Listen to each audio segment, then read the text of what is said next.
Hey guys, it's Reaper Media, and today I'm going to be doing a mini-series on, it's not really mini, on all-terrain. This is basically a series where I review vehicles that are in the off-road class and do a variety of different tests, like how bulletproof they are, how good they are at mountains, and cool stuff like that, and it's just a fun series, so let's get into this.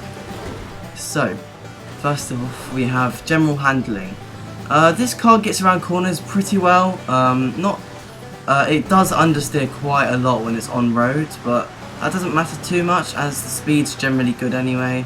But we're just talking about handling here. On road, not amazing. Off-road, however, that is a completely different story. This sticks to the off-road tracks like nothing. It literally just sticks to them, hardly ever oversteers on off-road, and it's really, really good. And as you see there, the turning on off-road is actually pretty sharp and it can get around some pretty tight corners. So the off-road capability on all-terrain, the turning capability I mean, is, you know, generally alright. Alright, so next up we have power up hills. This is where this car can really, really shine. Because this car generates so much power when it goes up hills. If you're in a stop position, and then you like rev up the engine, you can actually go up the mountain. Your car will start moving up, whereas a lot of cars will just like start sliding down as they're not powerful enough. Whereas with this little thing can get up like really, really steep hills with not a lot of power put into the engine. So really, really, really good, you know, general off-road ability here. It's really small and it's quite lightweight, so obviously the weight's going to be on its side on this one. You don't want it to be too heavy to get up these like really steep mountains. It can be a problem though if it's too light. It can sometimes just like jump off the track sometimes, as you kind of saw there. If it was heavier, I don't think that would have happened. But next up we've got the armor test. This is basically just me chucking it off Mount Chiliad. It's a good enough test, isn't it? And then it puts up pretty well. This has a slight armor adjustment to it. I'll make sure it's the same armor for all of these cars that I test to make it fair. But yeah, the car puts up pretty well against pretty much everything you throw at it, to be honest. And if you do find this, which you can, or you can buy it if you really want for like 13k, I'm pretty sure. Just keep it. I really recommend this car. Unfortunately, you can't change the wheels on it, which is a problem. I haven't done a point for customization in this, just because it doesn't really matter. I mean, we're just talking about the car's performance here, but yeah, for armor, it puts up really well, I say, and yeah, it just hits into anything and just bounces back.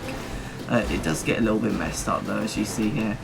I think there's two versions of this car. I'm probably wrong actually.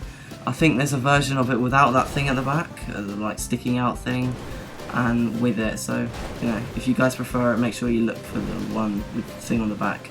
And yeah, the armor's really, really good. Not the best out of all the cars that we're going to test, but it's pretty decent. Next up, we've got ground clearance. As you saw there, the car couldn't get over that. That doesn't mean the ground clearance is not bad. Is bad, I mean, sorry. Get my words a bit mixed up. But yeah, the ground clearance is basically just how like well it gets over bumps. This car, I've put no suspension on it. It's just the highest possible suspension. But as you see there, the ground clearance is clearly good, because if you can do that, if the car can do that, then that means it's obviously going to be good enough. And yeah, it just gets over bumps like this, just in your way, and it's perfectly easy to do it. Alright, so next up we've got speed.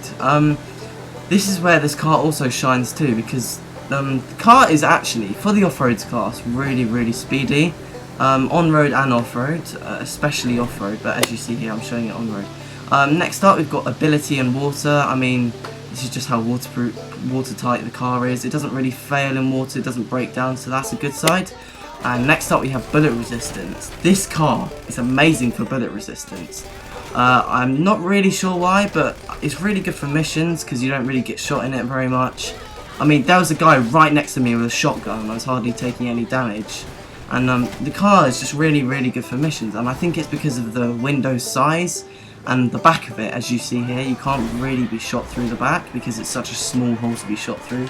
So yeah, this car is just a really all-round good car to own.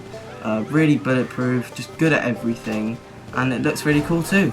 Personally, I like the paint job on it. It's based on like a Baja Beetle, and yeah, to just finish it off, we're gonna blow up the car. So I hope you guys enjoyed this little series that I'm doing. If you did, you can leave a like, and yeah, next up we're probably going to be doing the Sand King, and I really hope you guys enjoyed the video.